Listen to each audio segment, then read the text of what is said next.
Well, hello, my friends, and welcome to another special guest episode. I'm delighted today to be joined by Dr. Sapna Shah-Haque, and we are going to be talking about her story related to burnout and transitioning, and talk a little bit about her podcast. Dr. Shah-Haque, welcome to the show. Thank you very much. It's a great opportunity to be here. Yeah. Well, so tell us a little bit. So you're an internal medicine specialist practicing in Canada. Tell us a little bit about your background. Sure, I'm a native Kansan. Went to school at the University of Kansas School of Medicine. Did my residency in Wichita in the same institution. And I decided to go rural just because it's an easier lifestyle, I think, than living in the city with a commute. And so I've been in Winfield, Kansas in one way or another for the last 10 years. Great.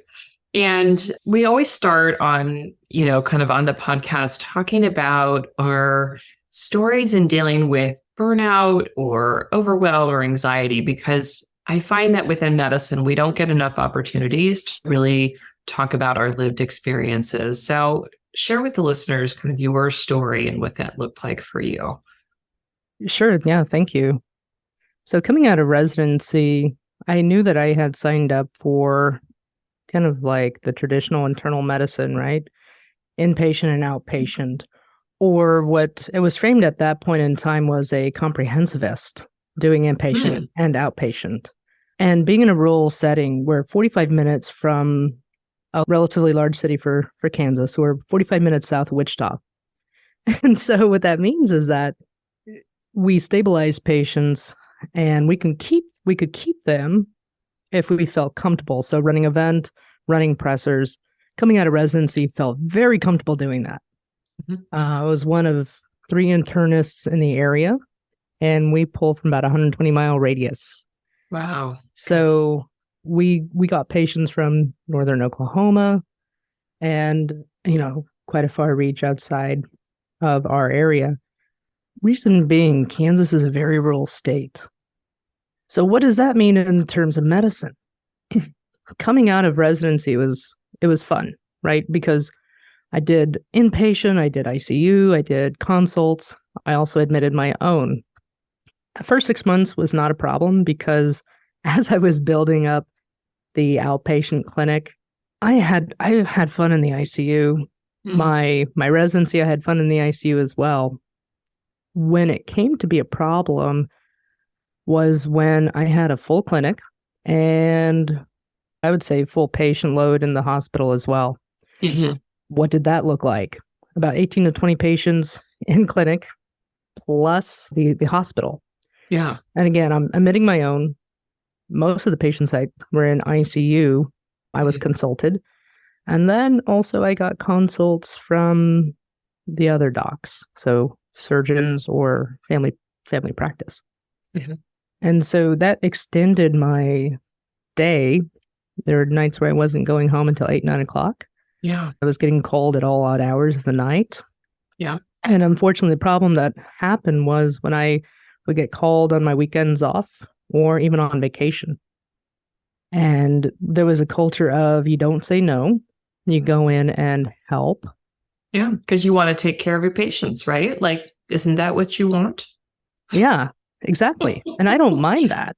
That's what I signed up for. That's what I find. Yeah. That's what I have found fun. But not all day, all the time. Not all the time. Not I mean, rest. It was to the point where I was getting woken up every night, again, including on my time off. Yeah. And I remember a distinct time when I was in Chimayo, New Mexico, at an old Spanish chapel. And I was obviously out of state on vacation. I had let the switchboard know, and the ER was paging me. That should not have happened. The proper channels in place had actually worked. Yeah. And I said, I'm in New Mexico. I can't help you. Yeah. And I was about ready to lose my temper, and my aunt had to remind me that we were on sacred ground, so cool it. Or another time when I was in California, 2 hours behind Central Time, and I was getting paged at 5 o'clock in the morning. Again, my time off. Yep.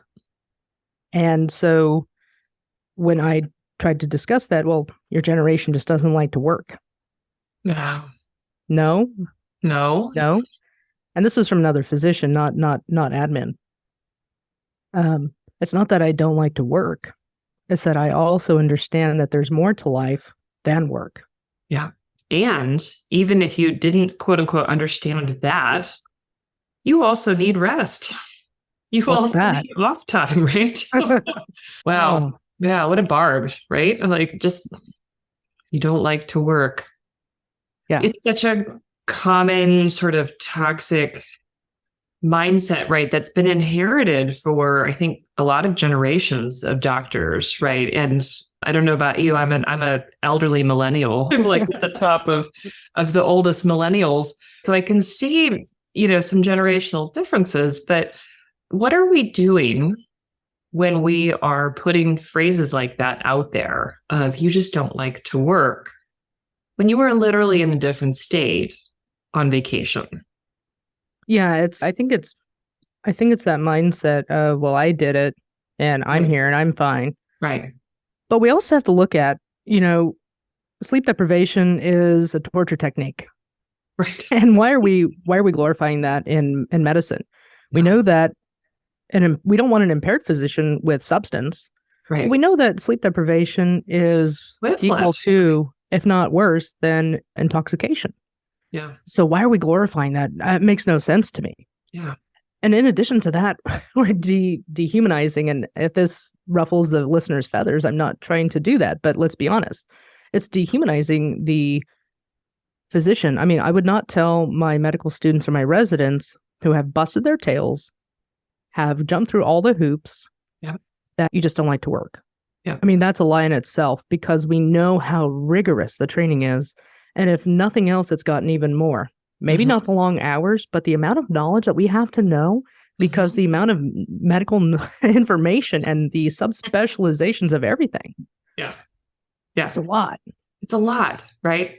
You can get a daily digest of all the latest articles and all the things, a daily collection Yeah. of 10 to 20 articles that have just been published on all the, and just, for sort of internal medicine related topics, right?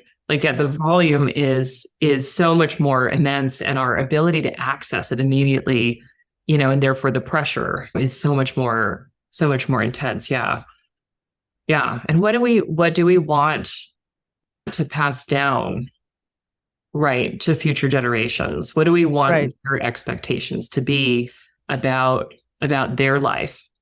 I think that wasn't something that I reflected very much on when I was a teacher, but something that came to me afterwards of, oh no, I can see where I passed on things that weren't helpful because of what I thought, was right based on, kind of messaging that I had received. Yeah. And, I have to say that with my med students, I tell them, okay, if you have an attending that you didn't like their behavior, don't treat your med students like that. If you have a resident you did not like their behavior, don't do that. Yeah. Typically when I have residents or med students, it's just like, let's go out and have lunch. Well, yeah, how do we do that? Well, I'm the attending. I'm inviting you. It's on me. So that way, the only thing that I ask you to do is pay it forward.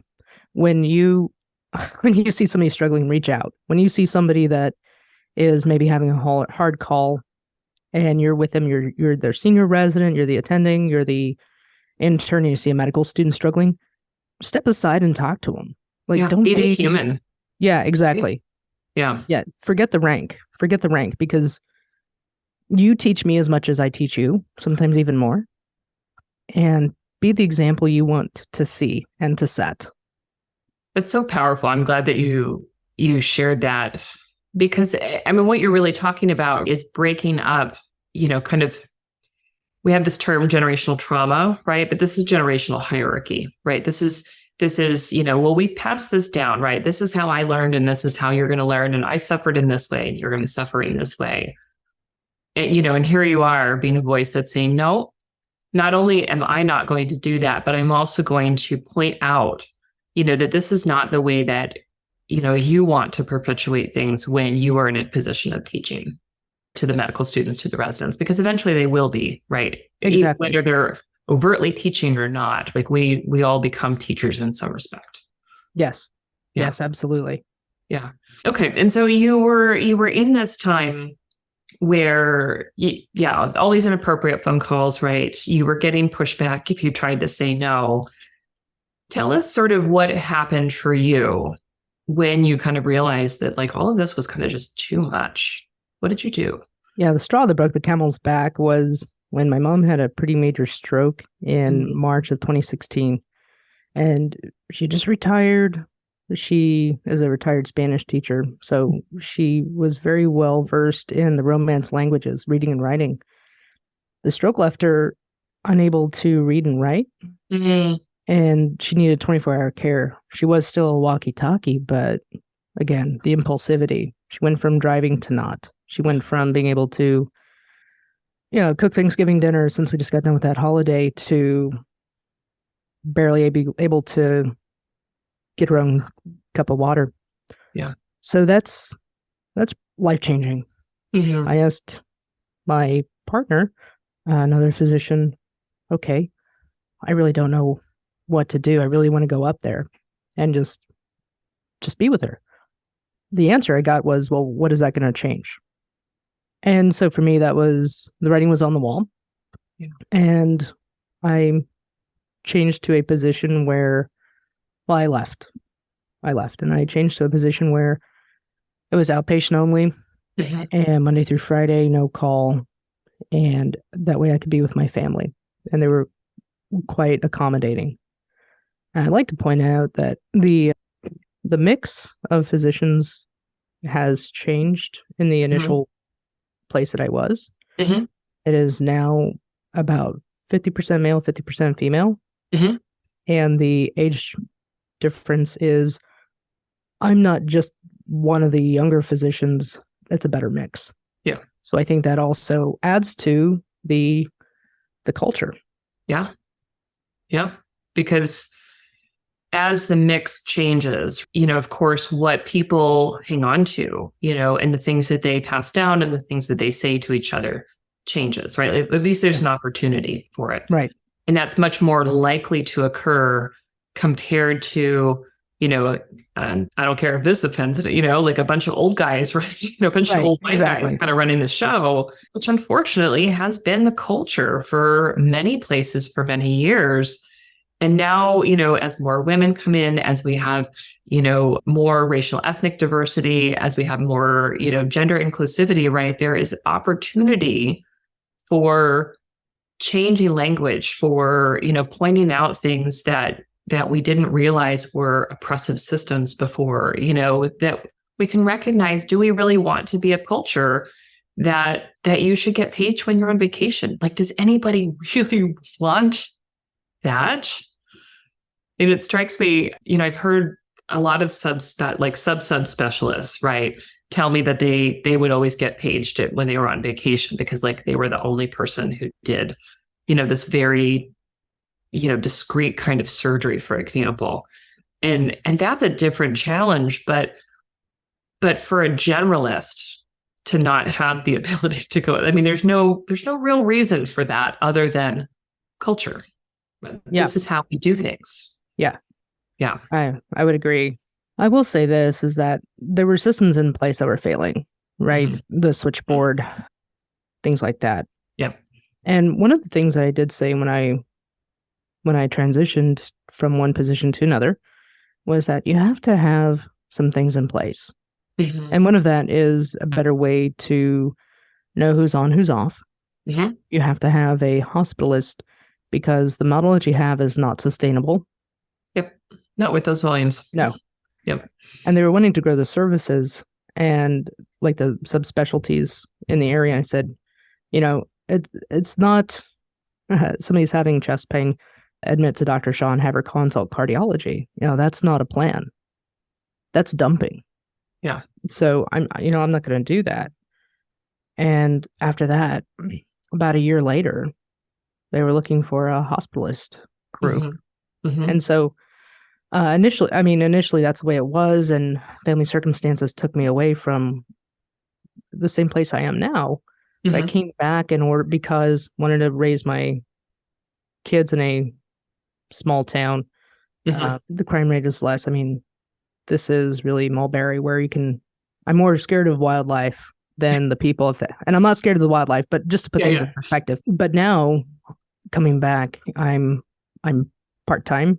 I'm 30 hours a week, outpatient only. We have a hospitalist program, and my time off is very well respected. Yeah. So tell us about that process of figuring out boundaries, because it sounds like part of it has been, sort of culture of allowing for boundaries, right? Has been an issue, whether or not it was okay or not okay. But also we need to, decide on sort of what boundaries are important for us and how we're going to hold true to them, right? Because it's not only setting boundaries, but also maintaining them. Tell us a little bit about that process for you. Absolutely. I'm going to go back to 2019.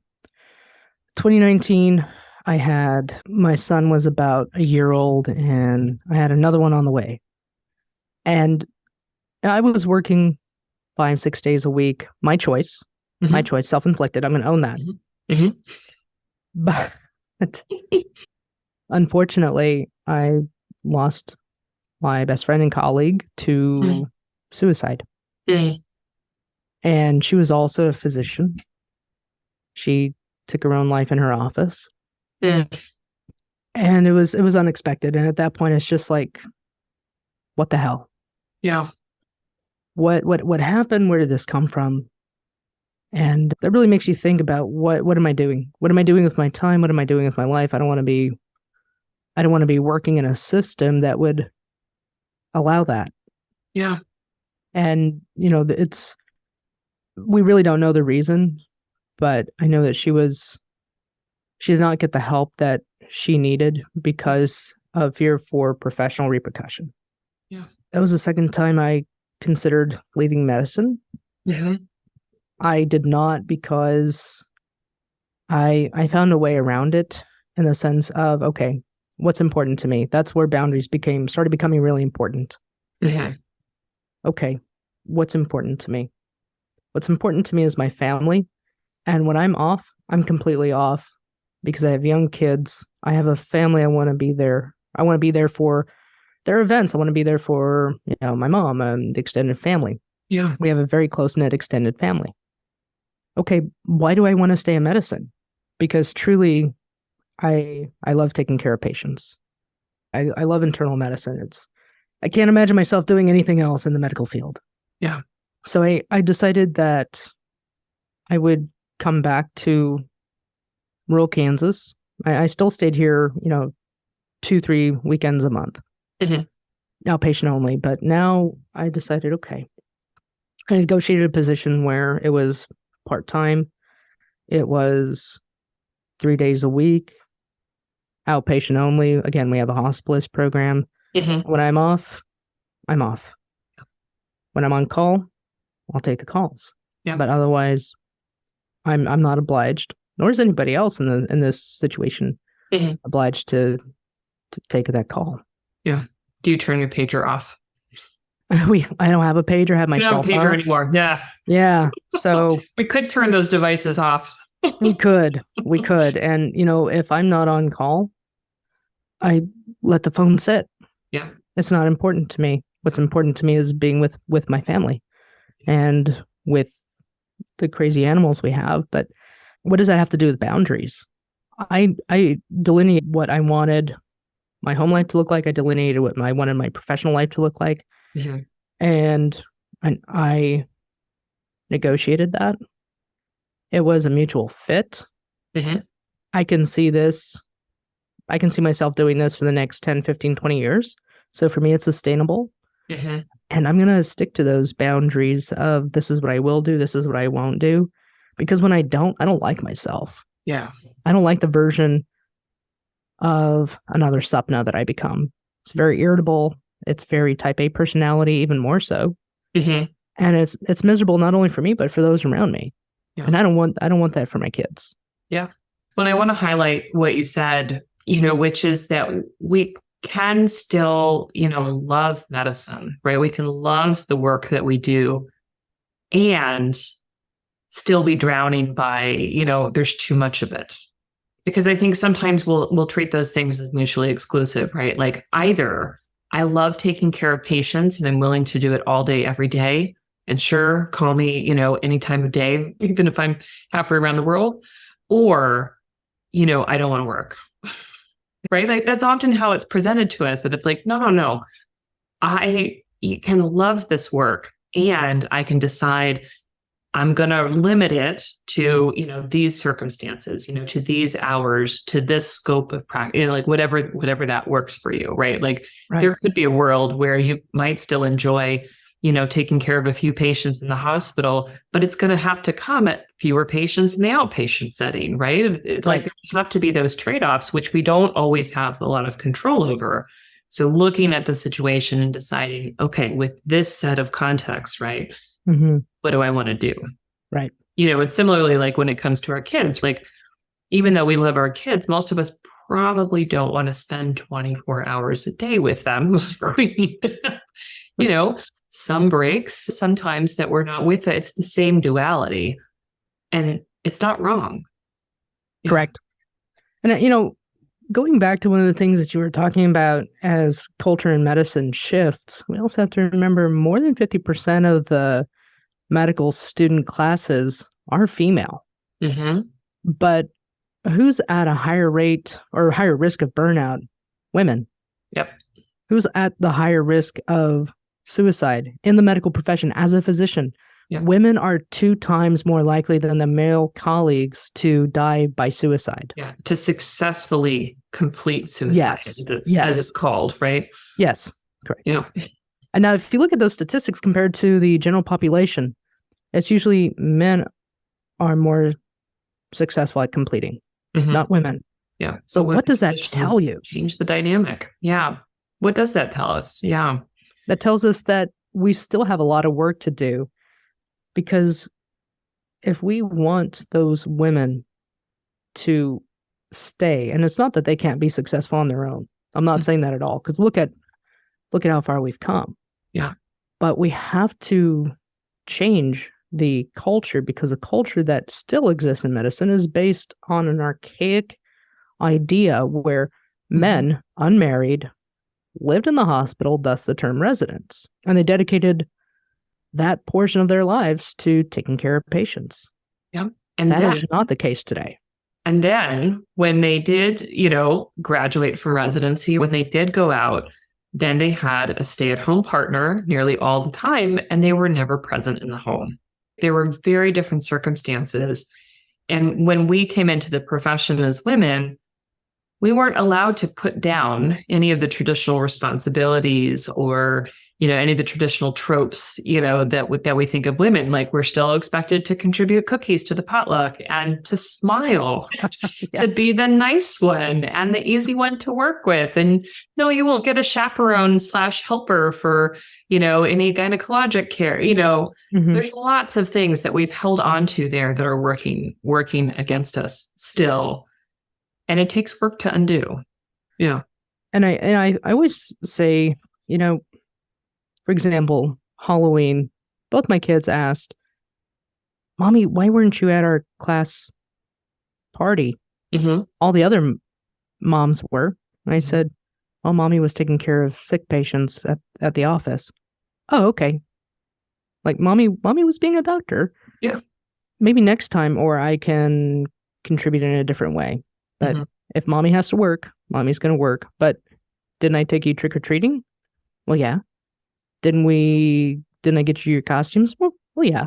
Okay. So are you really lacking anything? And they just went about their day. Yeah. So it's also reframing, not only for our kids, but let's start with ourselves. It's okay to you can't be everywhere all at once.